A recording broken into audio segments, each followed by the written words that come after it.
Nous sommes bien lundi 27 mai 2019. À tous, bonsoir. Vous êtes en direct de Star 21 TV.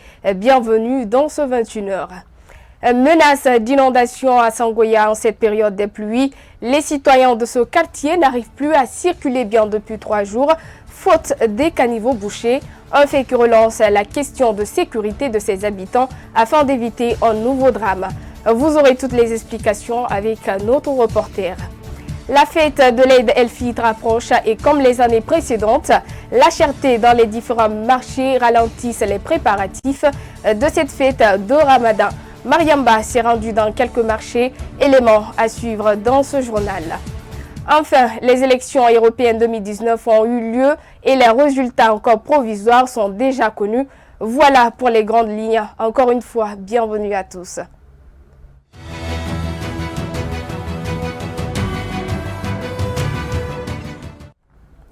La nouvelle est tombée dans la journée. Le ministre de la Justice, Maître Cheikh Sako, a jeté l'éponge. Il justifie sa décision par son opposition à toute modification constitutionnelle. Dans sa lettre de démission, on peut lire « Tirant les conséquences de votre silence depuis le 4 avril 2019, jour de notre entretien et de la remise du courrier, vous demandant de me remplacer dans mes fonctions de ministre de la Justice, garde des Sceaux, je vous présente ma démission du gouvernement. » Disait en titre, les habitants du quartier Sangoya Première Porte ont frôlé une inondation ce week-end. Des garages, boutiques et autres ateliers sont dans l'eau depuis 3 jours. Cette partie de la commune de Matoto fait le calvaire non seulement des occupants des lieux, mais aussi des usagers de la route. Les caniveaux sont bouchés, la boue et l'eau stagnante sont visibles partout. Ali Diallo nous signe ce reportage. Cette mare est la conséquence de la grande pluie qui s'est abattue sur Conakry ce week-end. Sur les lieux, les riverains ont leurs pieds dans l'eau depuis 3 jours. La route est obstruée, le canot d'évacuation est bouché. Vendeurs et garagistes, tous bloqués dans leurs activités. On sort le matin pour venir débrouiller ici pour avoir les prix de manger et les prix de scolarité de notre enfants. Depuis avant-hier, l'eau est là. On n'a pas travaillé. Ça fait maintenant 3 jours, je ne travaille pas. Ici, c'est bouclé. Tu ne peux pas faire sortir les marchandises parce que je revends le pinot. Tu ne peux pas faire sortir les marchandises pour déposer ici. Où les véhicules vont garer, où les gens vont venir te demander le pinot c'est tant. On n'a pas de choix, tu vois le problème. Mamadi Kaba est un vulgarisateur. Son atelier est englouti par l'eau. La seule possibilité pour lui est de mettre ses pieds sur les bancs qui lui servent de moyen de travail. Ça fait 3 jours comme ça, on est dans l'eau ici comme ça. Là. On ne voulait pas même travailler. Et c'était compris. Même aujourd'hui, les enfants ils ont quitté ici pour venir faire les grèves ici, pour qu'on n'ait qu'à venir débouger ça ici. Mais vraiment, le policier, ils ont dit qu'ils vont débouger, mais que 10 heures. Mais depuis là, il n'a pas débouché. Vraiment, c'est dommage comme ça. La colère se lit sur le visage des occupants de ces lieux. Pour eux, cette situation est le résultat d'une mauvaise gestion des ordures dans la capitale. La situation dont on est aujourd'hui ici, c'est très grave. Vraiment, il n'y a pas ce qu'on n'a pas fait pour éviter ça. Mais ça, nous ce qu'on a à dire, ça c'est le mauvaise gouvernance, c'est ça qui fait ça. Parce que ça, normalement, c'est le travail des maires de la commune. Il est en train de creuser les fossés là. Bon, il enlève les ordures, au lieu d'enlever ça, il met ça là-bas. Bon, si il met ça là-bas, si la pluie vient, ça va tomber dans les caniveaux aussi encore. C'est pourquoi ils avaient dit que tellement ils ont organisé mal. Ce n'est pas comme ça qu'on organise. Si tu enlèves les ordures, tu dois enlever immédiatement. Les premières pluies n'augurent pas une bonne moisson pour les habitants de la ville de Conakry. Après des morts à Dabondi suite à une inondation, Sangoya Première Porte risque de subir le même sort si rien n'est fait dans les jours à venir. Autre facette de l'actualité nationale, Oumar Mariko a fait une sortie médiatique ce week-end à Conakry. Le député malien s'est dressé contre la dénomination étrangère de l'Afrique. Il a fait savoir lors d'une conférence de presse qu'il l'a co-animée avec l'ancien ministre de la Communication, Alousséni Makanera. Par la même occasion, ce homme politique malien a aussi évoqué ses relations avec le président Alpha Condé. Kadietou Chérif Fofana nous fait le point. Pour beaucoup d'analystes et hommes politiques, les institutions africaines sont inféodées aux puissances coloniales. Les différents changements intervenus n'ont pas donné une véritable indépendance à ces organisations. Le cas de l'Union africaine en fait foi, comme l'indique ce panafricaniste. J'étais dans la salle quand on posait le problème à Ouagadougou de la dissolution de l'OIA pour remplacer par l'Union africaine. J'ai dit que si l'Union africaine devrait régler les problèmes économiques de l'Afrique, empêcher que l'Afrique ne se mette à la politique du FMI et de la Banque mondiale, ça vaut la peine d'être créé. Mais si ce n'est pas le cas, ce n'est pas la peine. Ce que vous devez savoir pour l'histoire, c'est que le sommet de l'OIA que Sékou Touré a voulu organiser ici allait être un sommet décisif pour l'Afrique. Parce que Sékou était déjà rentré en complicité avec Houphouët-Boigny. Sékou s'est lancé avec Houphouët à lancer la monnaie africaine, ce que beaucoup ignorent. Et c'était une Afrique de la déconnexion économique avec les puissances étrangères. Les relations actuelles entre le président guinéen et le député malien ont été motivées par le discours qu'a tenu le président Alpha Condé face à la France. Selon lui, les guerres dont certains pays africains font face est due à des manipulations politiques. C'est lorsque, lors d'un sommet de l'UA ou de la CEDEAO, je ne sais plus, en Côte d'Ivoire, au fait, Alassane Dramane Ouattara était en train de diriger les choses. Alors, Alpha a dit que c'est les Français qui nous ont mis dans cette, excusez-moi, merde en Libye. Et nous connaissons les conséquences de cette lutte-là en Libye. Camarades, vous ne le savez pas. Je n'ai jamais aimé Lassana Conté, mais quand il s'est opposé à ce que la troupe de la CEDEAO vienne en Guinée, j'ai applaudi.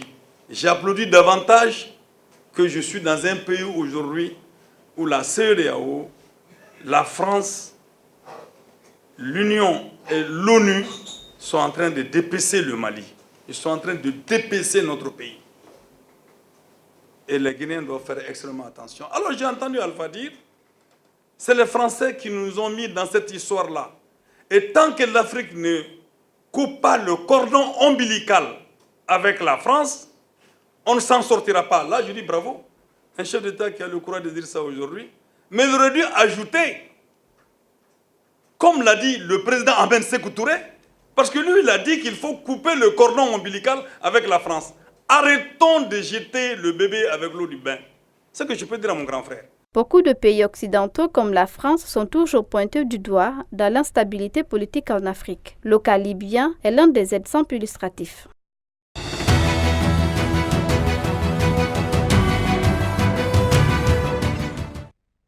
Le groupe d'entraide pour la promotion d'appui économique de la femme a tenu une conférence publique sur la crise sociale ce lundi dans une école privée de la place.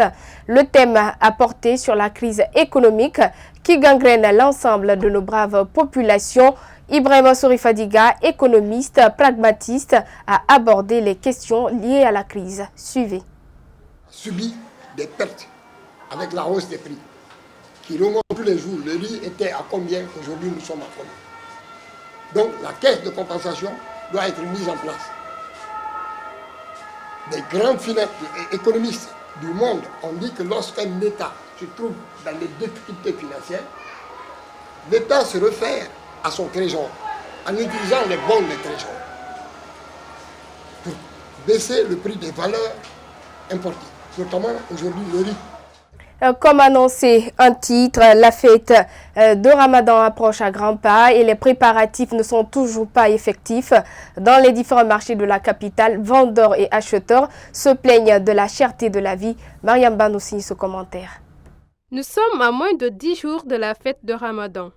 Dans les différents marchés, l'ambiance est morose. Les vendeuses se plaignent chacune de son côté du manque de clients. Franchement, pour le moment, il n'y a pas d'engouement.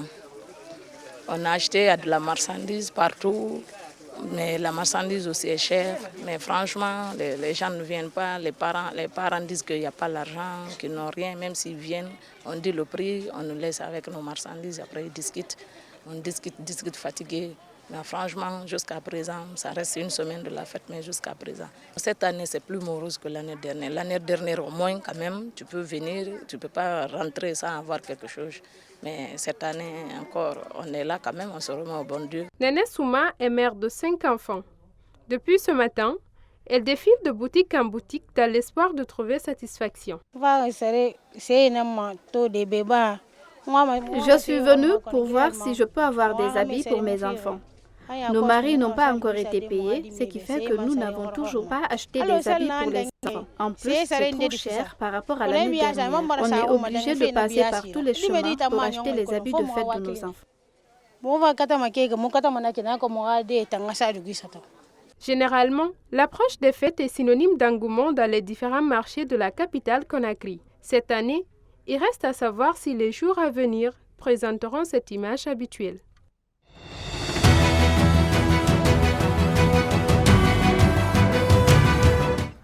Un mot de sport à présent. Le public sportif guinéen connaît déjà les joueurs présélectionnés pour porter les couleurs du pays à la CAN 2019. Après la publication de cette liste, les réactions ont aussitôt suivi. Sur ce choix de Paul Put, les analyses convergent vers la même appréciation. Abdoulaye Momo Fofana, reportage. Le Sili national de Guinée prendra part à la prochaine Coupe d'Afrique des Nations Égypte 2019. Logé dans le groupe B, composé du Nigeria, le Madagascar, le Burundi, les protégés de Paul Put sont considérés comme outsiders du groupe. Après la publication de la liste des 25 joueurs présélectionnés à la veille de cette CAN, certains observateurs valident le choix du coach. Il est conscient de l'enjeu, de la tâche qui les attend du côté de l'Égypte concernant la compétition, et les joueurs aussi qui ont été présélectionnés pour cette compétition, je crois eux aussi, ils sont conscients de leur objectif. Donc d'une part, je reste optimiste vis-à-vis de cette liste, parce que moi je me dis que déjà la Guinée a un objectif à atteindre au cours de cette compétition, et l'entraîneur il est conscient ainsi que les joueurs. Vu le sérieux de l'entraîneur pendant les éliminatoires, je pense qu'il a convoqué les meilleurs du moment. Ce sont les meilleurs, même si c'est un groupe mixte. Il y a des anciens, il y a des nouveaux qui sont venus, mais je pense que ce sont les meilleurs qui sont venus. Il aurait dû faire mieux que ça, mais je pense que je reste optimiste qu'avec ce groupe-là, parce que c'est un groupe à 2 niveaux. Il y a une présélection, il y a aussi un deuxième groupe qui est sur la liste de mise en attente. Je pense que c'est les meilleurs du moment. Abdoulaye Paye Camara et Moussa Camara sont 2 joueurs locaux présents dans ce groupe. Interrogé sur ce choix, cette journaliste sportive se réjouit. Ce qui m'a beaucoup touché, c'est la présence des joueurs locaux, malgré qu'ils ne sont pas nombreux, mais c'est une chance pour ces joueurs d'avoir un très haut niveau, de voir hors la Guinée, parce que c'est vrai que dans le championnat, ils évoluent très bien, mais il faut qu'il ait un autre objectif, c'est par exemple d'être en sélection. Ils seront plus confiants en jouant, au moins même si c'est un match, ou même s'ils n'arrivent pas à jouer, quand même leur nom se retrouve dans la présélection, c'est un avantage pour ceci. L'absence de certains cadres sur cette liste, comme Sadio Diallo, Las Bangoura, Ibrahima Souri-Sankon, ne laisse pas indifférents certains observateurs du football guinéen. Après 4 jours de stage bloqués à Conakry, le Sili va s'envoler pour le Maroc pour 2 matchs amicaux, le 7 contre la Gambie et le 11 contre le Bénin.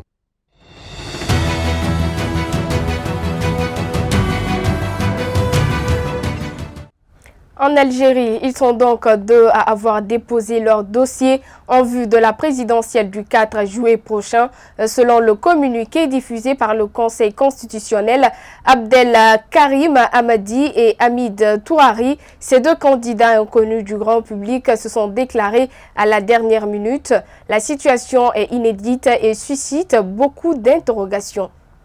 Au Soudan, la semaine dernière, la coalition civile a appelé à 48 heures d'arrêt de travail à partir de ce mardi 28 mai pour faire céder les militaires putschistes qui ont pris le pouvoir. En jeu, la composition du Conseil souverain, l'organe qui va mener la transition jusqu'aux élections. Les 2 camps ne sont pas encore sur sa composition et sa présidence. Toujours dans l'actualité africaine au Burkina Faso, 4 personnes ont été tuées et 2 gravement blessées dans l'attaque d'une église catholique du village de Toulfé dans la région du Nord dimanche 26 mai. Comme au cours des précédents cas, c'est pendant le culte dominical que l'attaque a eu lieu dans cette église catholique de Toulfé, située à une vingtaine de kilomètres de Titao dans la région.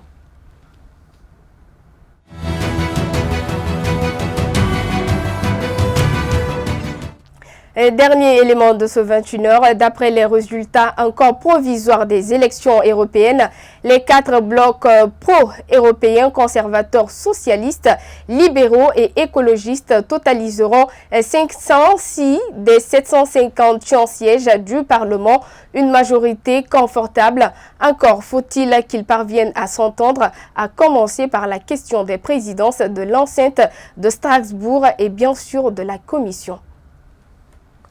Mesdames et messieurs, voilà l'essentiel de cette grande édition d'information. Merci de votre aimable attention. On se quitte avec cette citation de Socrate. Connais-toi toi-même. Excellente soirée à tous.